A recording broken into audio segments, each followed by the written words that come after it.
এইখান থেকে আমার সামনে যারা বসে আছেন, এর মধ্যে থেকে মুরব্বী যারা বসে আছেন, ওমরা বা হজ করতে গিয়েছেন, এরকম একজন হাত তুলেন। ওমরা বা হজ করে আসছেন, একজন মুরব্বী মানুষ, ওই যে লাল টুপি পরে বসে আছে, রুমন নিয়ে আসো তো ওনাকে। আপনি আসেন দেখি, সামনে সামনে আসেন, আমার কাছে আসেন।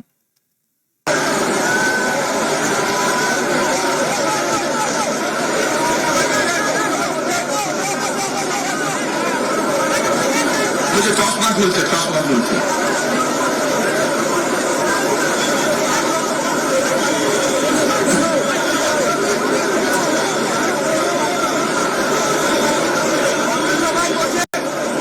আপনার বসেন, উনি এখনই মঞ্চ উঠবে, আপনারা সবাই দেখতে পারবেন কে মানুষটা।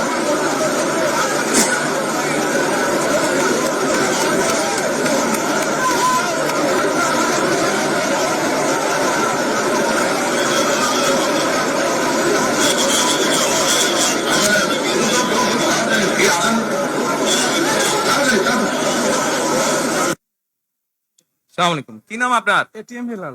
ওই এইদিকে বলেন। এটিএম হেলাল। বাড়ি কই? সুনামগঞ্জ। বাড়ি সুনামগঞ্জ। সুনামগঞ্জ কোথায়? শান্তিগঞ্জ। এই সুনামগঞ্জের মানুষ আছে এখানে?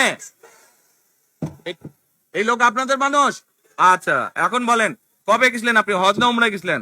উমরাতে গেছি 16তে, হজে গেছি 17তে। উমরাতে গেছেন 16তে, হজে গেছেন 17। এখন আমাকে বলেন, আপনি তো উমরা হজ করে আসছেন, যে মাইকের সামনে দাঁড়ান। আপনি কাবা শরীফে গেছেন, জি। কাবা শরীফের মালিক কে? আল্লাহ। জোরে বলেন। আল্লাহ। কাবা শরীফের মালিক কে? আল্লাহ। আল্লাহ। আমরা মুসলমান সবাই, এই দিন দুনিয়ার আমরা যে এই পৃথিবী দেখি, এই পৃথিবীর মালিক কে? আল্লাহ।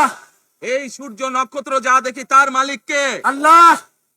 বেহেশতের মালিক কে? আল্লাহ। দোজখের মালিক কে? আল্লাহ। আচ্ছা, দাঁড়ান, এবার আপনি বসেন এখানে। আপনারা সকলেই সাক্ষী দিলেন, দোজখের মালিক আল্লাহ, বেহেশতের মালিক আল্লাহ, এই পৃথিবীর মালিক আল্লাহ, কাবার মালিক আল্লাহ। আরে ভাই, যেটার মালিক আল্লাহ, সেটা কি অন্য কেউ দেওয়ার ক্ষমতা রাখে? রাখে না। তাহলে কি দাঁড়ালো? নির্বাচনের আগেই একটি দল এই দিব ওই দিব বলছে, টিকিট দিব বলছে না? যেটার মালিক মানুষ না, সেইটার কথা যদি সে বলে, এক সেরে কি করা হচ্ছে? হচ্ছে না? যার মালিক আল্লাহ, যার অধিকার শুধু আল্লাহর একমাত্র, সবকিছুর অধিকার উপরে আল্লাহর অধিকার। কাজেই আগেই তো আপনাদেরকে ঠকাচ্ছে, নির্বাচনের ফলে তাহলে কেমন ঠকাবে আপনাদেরকে বোঝেন এবার।